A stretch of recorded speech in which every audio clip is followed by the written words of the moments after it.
Thank you, Rihanna, for those inspiring opening words, and thank you, Lily, again for everything that you brought to us. Besides the building, the service that we crashed on, the conversations we have on a regular basis are inspiring to me.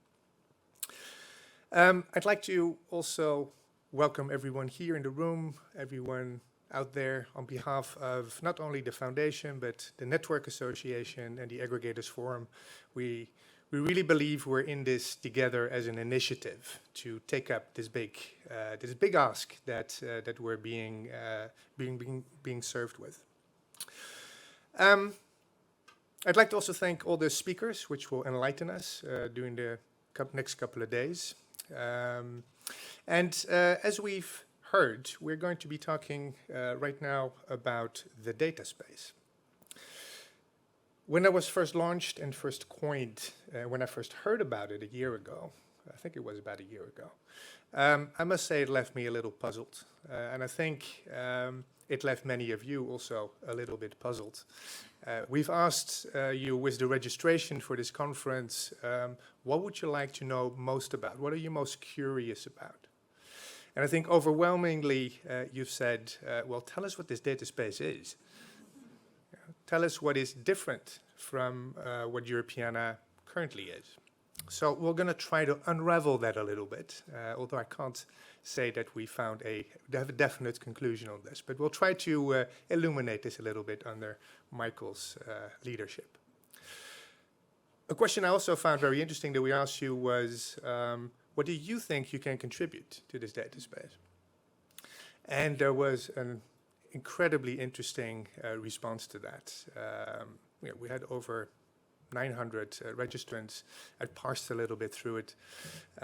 Very, very different things. I think the ones I liked most were the ones who said, I'm going to contribute 50 billion images to you. Someone else said, I'm going to contribute my soul and my firstborn child. If that was you, please look me up in the coffee break. I need to talk to you. Most of you said, I really don't know. We need to find out. And I think that's exactly what this conference is for. So with that being said, let me see if I can make this work. There we go. Kick back and relax just for a minute. I want to just kick you off with this.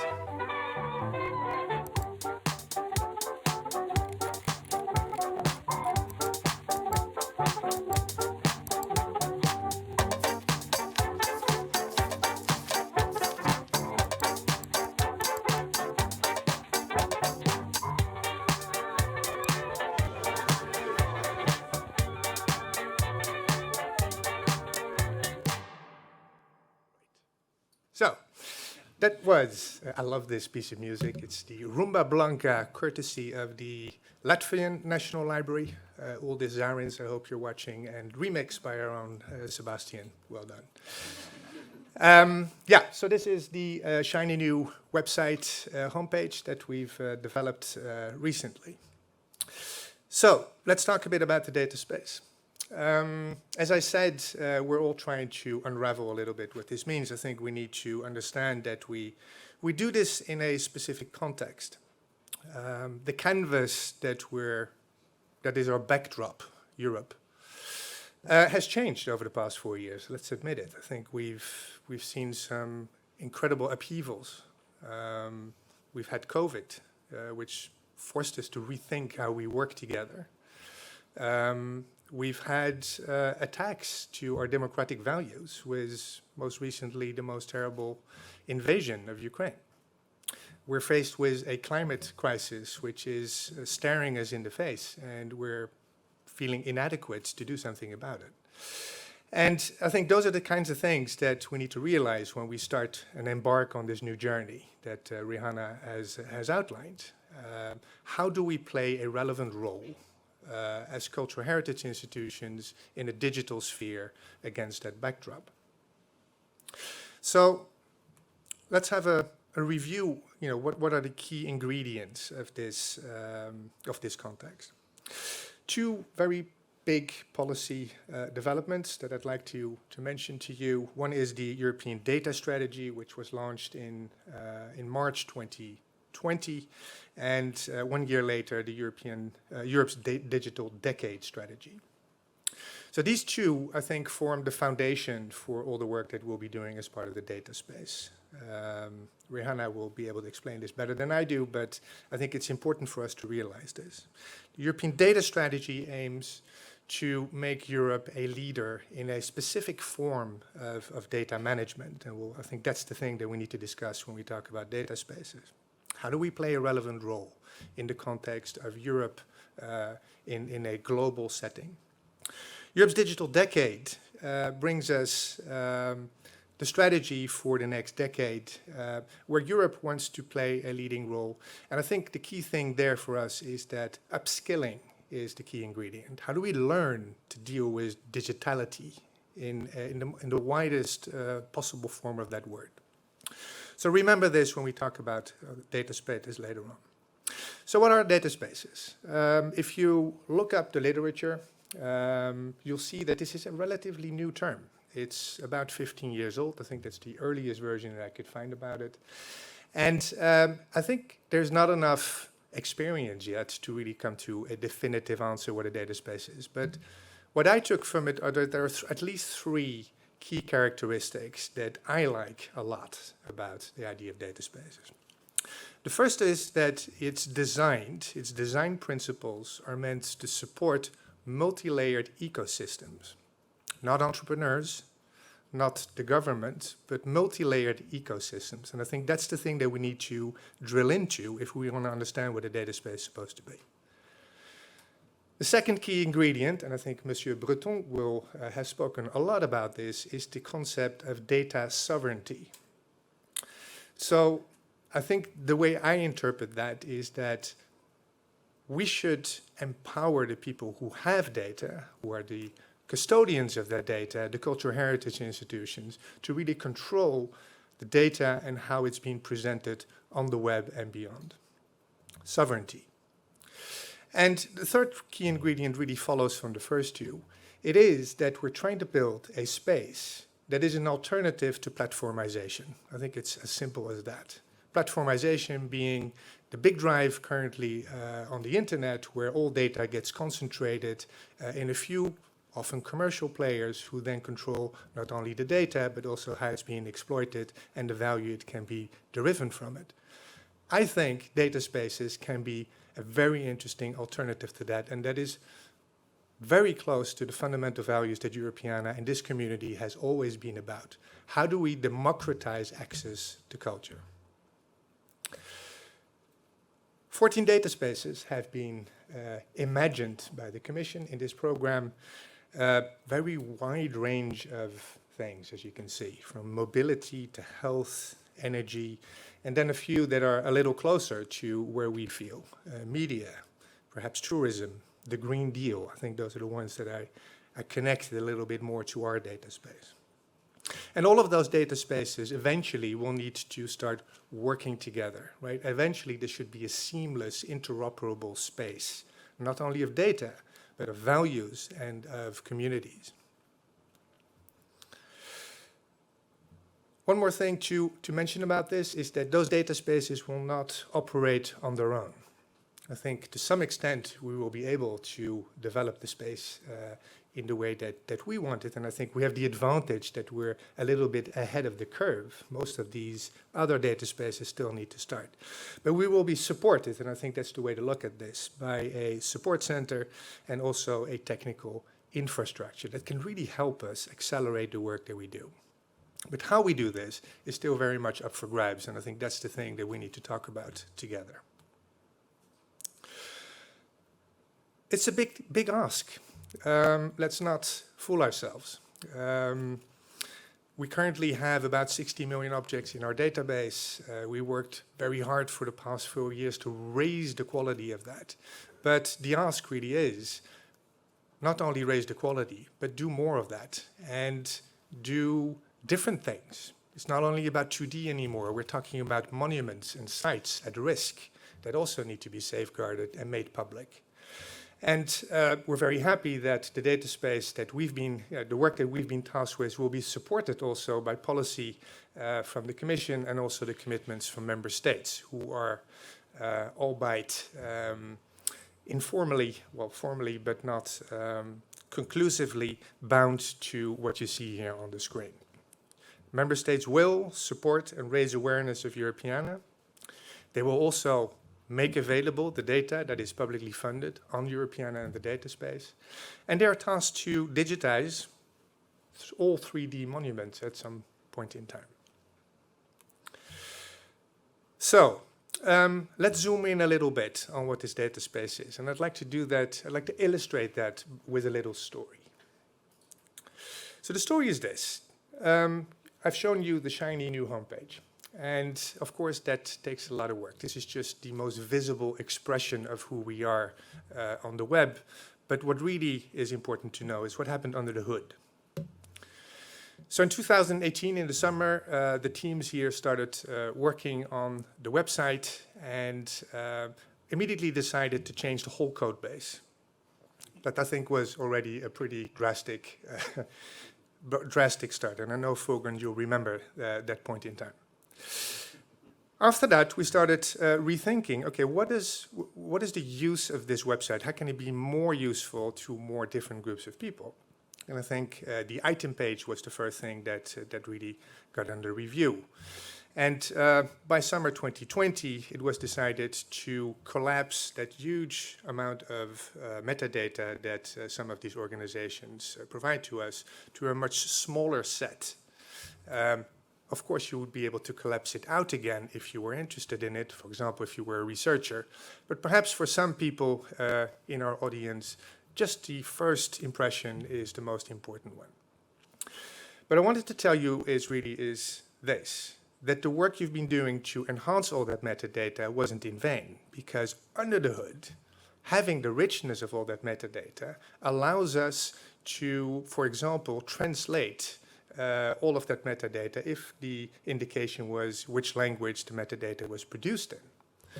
And that powers the most important engine of the Europeana website, the entity pages, which will allow you to get recommendations from the website and from the database itself. You were looking for this, and perhaps you would also be interested in this, and that in your own language. I think over 4 years, we've made drastic improvements in how what the website does, how it functions, and what it does for you. It's now 4 times faster, it's more intuitive, and I think more interesting. And the most important thing is that it allows us to tell different stories, different narratives that you won't be able to find anywhere else. Because yes, you will be able to find the Mona Lisa in a higher resolution on the website of the Louvre. Idem detail for the things in the Rijksmuseum. But we have the long tail of data that allows us to tell the narratives and the stories of people whose voices we don't hear enough of. And I know my team here has been working very hard on those kind of stories. So we've been able to develop seasons on women's history, Black history, and all kinds of other parts that are critical for the narrative of Europe and how we want to present ourselves and our identities. Now, what I'm going to show you next are a bit of data. There's no hard correlation between what I told you before and what I'm going to tell you next, but I think there are some indications that these things are related somehow, and I want to share it with you. So we know that 21% of the people who visit our website are students. We also know that about a third are under the age of 30, quote-unquote young people. And I think the most important statistic is that over half of the people who visit the website indicate that they come here to learn something. So learning is the most important driver for people to come to us, not only to our website, but also to Europeana Pro and be part of the community. And why can I say that with confidence? Because I also know that the amount of people in the network who have been interested in joining educational activities and learning activities has tripled over the past 4 years. Fastest growing community. So primary, secondary, and tertiary education through research, the learning. I think we're all on the learning path, and I think that is the great value that Europeana and the data space can provide for us. same kind of numbers, show the same effect. The growth on Facebook for educational group. And the satisfaction rate, which is probably one of the most important indicators of any kinds of success. People are indicating that they like what they find when they interact with us more and more in this specific domain. That brings me to one of my favorite projects at the moment, Built with Bits. You heard about it? Yep. Yeah. So Built with Bits was born out of nowhere. It wasn't part of something we've agreed with the Commission. It wasn't conceptualized. There was no real funding behind it either. It was born because the community of, the educational community thought, that's an interesting new challenge that the Commission is facing us with, which was the new European Bauhaus. Did anyone hear of that? Yeah, new European Bauhaus. I thought it was the most, I've never been addressed by the Commission in such humane language that resonated with me so much as when it was the new European Bauhaus. We're talking about how do we build beautiful, sustainable, inclusive spaces. I mean, that's the kind of thing you want to work for, don't you? So Built with Bits was built out of nowhere as a response to that. How can we learn young people to build inclusive, beautiful, sustainable spaces in a digital environment? The characteristics are very simple. It uses Mozilla Hub's free open source software. We helped 26 teachers over a period of 8 weeks to work with it. There was a little mini community formed around it. And those teachers then worked with over 500 pupils to identify, what does a good space look like? What are the things that we want to admit in it and not? And how do we interact in those spaces? So I thought that was an incredibly cool thing to happen. If you look at the quotes that came out of it, there was also a mini competition around it, so you could win prizes. And I think that's always a nice one. But this quote to me really resonated. In my opinion, this project has opened to many people, both students and teachers, a new vision of the digital world or metaverse. From Spain, Alvaro Puebla. And if these are the kind of things that we can evoke through the work that we're doing in our community, then we're doing a lot more than building websites, don't we? I think then we're really having impact in the form that we've talked about in the past 4 years. And Built with Bits is now in its phase 2. No, that thing didn't work. Never mind. What you see is that new projects have been started using Built with Bits methodology in a different form with different kinds of people to really help students to have a relevant role on the ground in places varying from Saragossa to Ghent in helping real societal problems. Now, what is the relevance of this story? I brought you from building a website all the way to people helping in their own environments, in their own cities, doing things that are relevant to society. To me, that is the best expression of what a data space could become. If we can build ecosystems that are complex but dynamic and able to respond to things that are actually happening and are needed on the ground, then I think we're doing something interesting. Back to operational reality, you already mentioned that we're extremely proud and privileged to be able to work with some of the best brands and organizations in the business at the moment. I think I'm super excited to continue to work with this group. I think we have a good chance of doing something that is interesting. What are we going to do in this next 4 years? We're still in negotiation with the Commission on the details, but to me, it revolves around these 3 areas.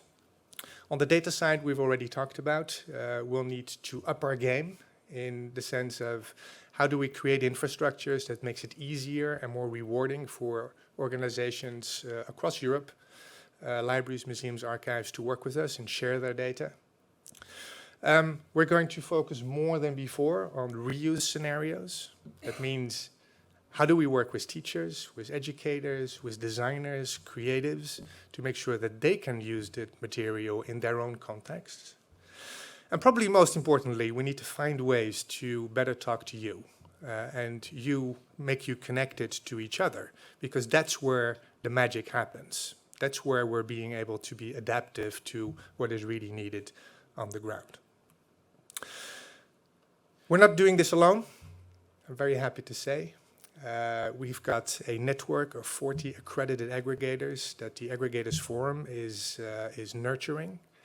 I think this is a real show of strength that we have this network. No other networks have this powerful instrument to also be connected to the member states. We've got a very strong network led by the Europeana Network Association of several thousand people eager to work and contribute to this. And we've got projects that make things work. And I'm very pleased to say that, besides the contract we've been awarded with to make the big machine roll, there are also some innovative projects that have been awarded in the sphere of AI and 3D that I think can really make the propeller start to work. So that's what I wanted to share with you as a prelude to a conversation, because I think everything starts with a conversation if you want to do something interesting. So I'm going to leave it at this. Thank you. And I'm going to invite Michael Edson to kick us off. Thank you.